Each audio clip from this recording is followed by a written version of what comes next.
Thomas Thompson, well, it was Thomas Helly, bought the farm in the first place, and his son Thomas carried on, and his grandson, also another Thomas, was working next door, disking, plowing, something, and I was a little kid. Dad was out in the field too, and our farms backed up to each other. And Thomas always was pulling tricks on me. And so I went to the house and got a paper sack and tipped a fence post over that was laying on the ground. I knew there were mice under it. Picked up these baby mice and put them in the sack and took them down to Thomas, and he thought I had, like usual, had something to eat.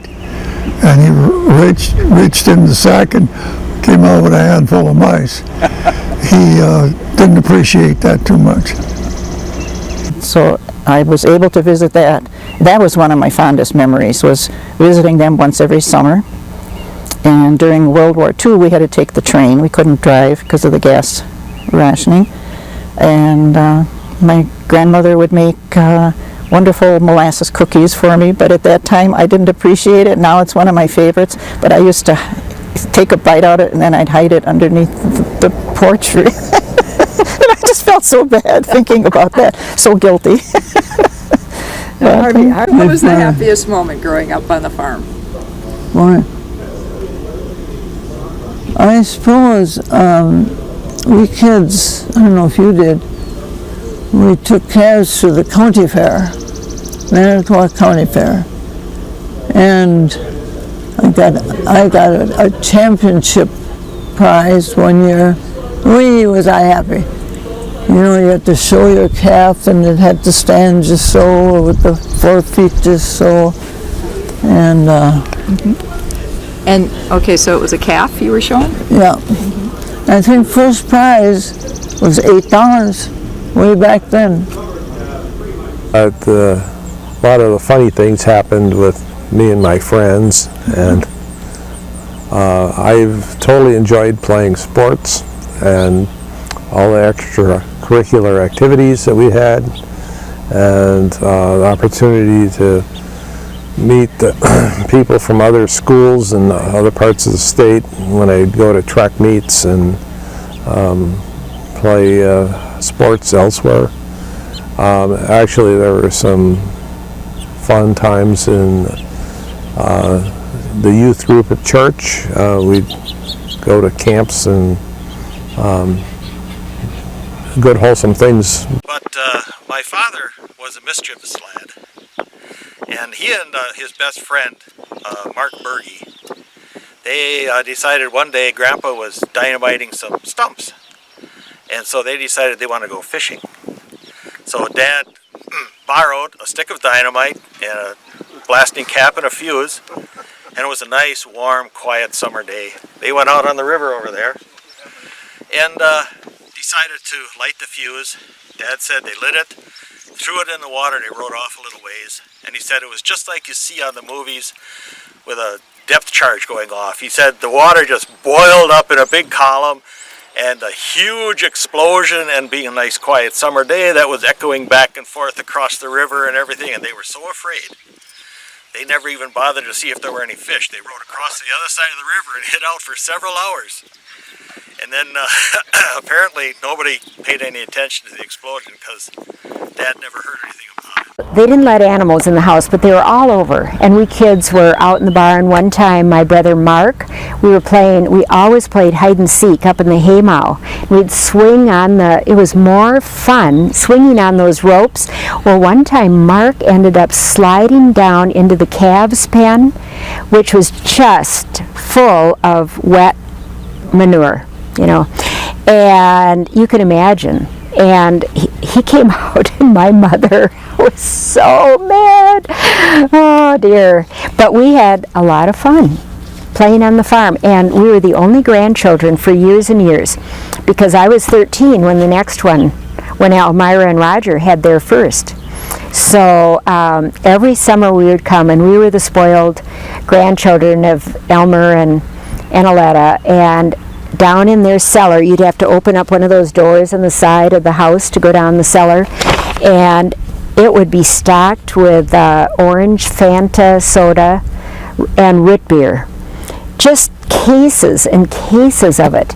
And they'd buy us, Just for you? the four of us kids. And there again, my mother was such a stickler on dental health, and she was a home ec major, and so we ate something, of course, protein and vegetables every single day. Evening for dinner, we had some dark leafy, a light green, and a yellow or orange vegetable. We had all the food groups. She fed us, and then to have candy and pop. That was, but my dad said 2 weeks out of the year probably won't kill them. We were cleaning the barn, hauling manure out and throwing it in the pile. And I was just a little kid then. And there was a box of salt sitting there, and we'd had snow the night before. And salt's white and snow's white, and I thought they'd mix pretty well, and I mixed them up and made a snowball. And Roy came along, and I threw this snowball at him. It hit him in the head and fell on the concrete floor and didn't even break. And he took after me, and I went out the door that went to the manure pile. And I got up on top of that, and he caught me. And then, like I said, there was 2 or 3 inches of new snow. Well, he washed my face in this snow, except he dug a little too deep. And I got washed with a mixture of white and brown.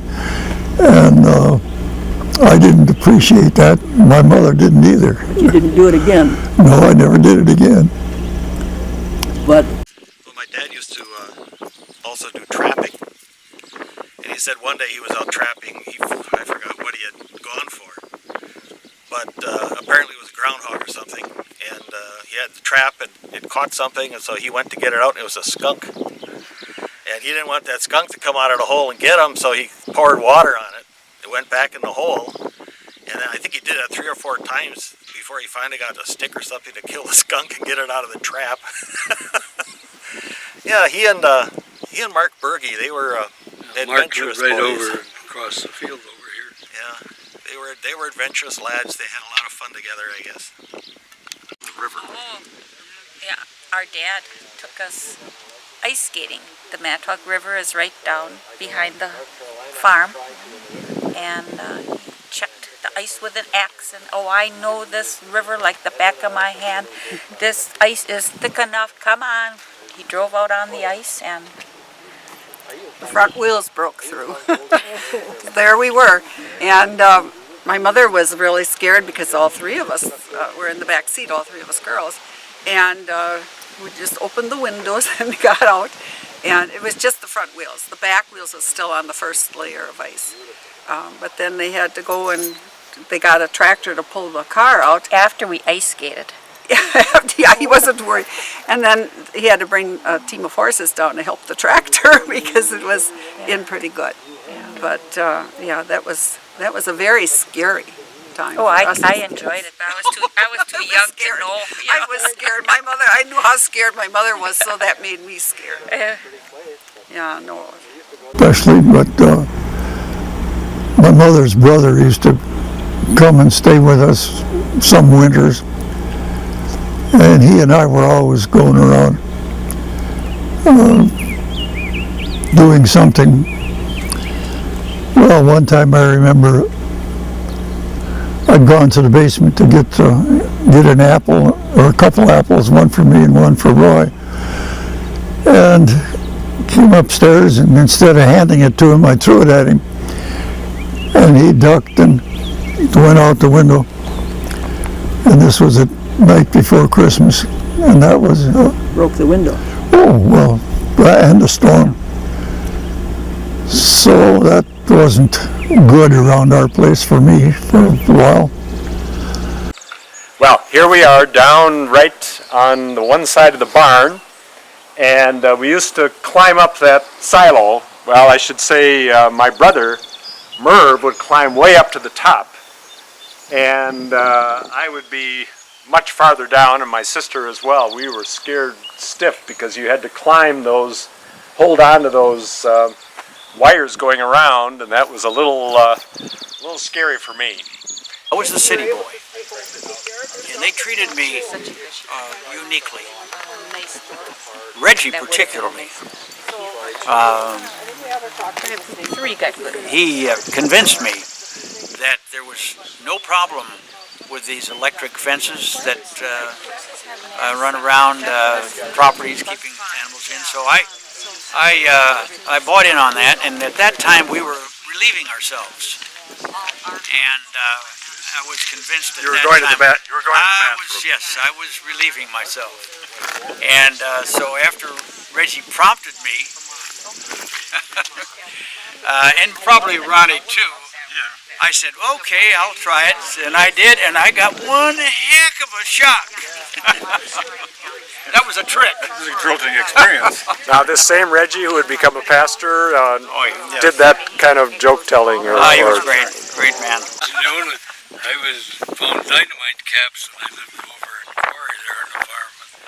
Everybody's gone, so I couldn't get him to blast off. So I went up this little stone quarry away from the house there. I threw stones, I still couldn't, so finally I took a hammer and hit it.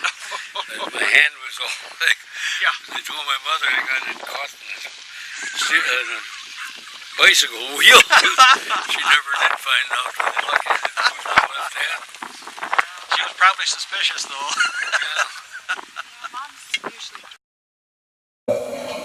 I think of my granddaughter who asked me, Grandpa, were you on Noah's Ark?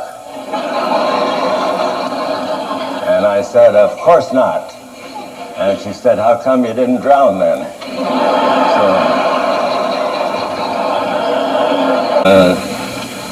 Young Ole and Lena were expecting a baby, and they were so thrilled to have the thought even of another little Norwegian. What a wonderful thing. They waited and waited for this little Norwegian to come, and then she went in for her final examination. And she came home and she was so glum and disappointed. And Ole said, what's the matter? Oh, she said, we were going to have that little Norwegian, and now the doctor said it's going to be cesarean.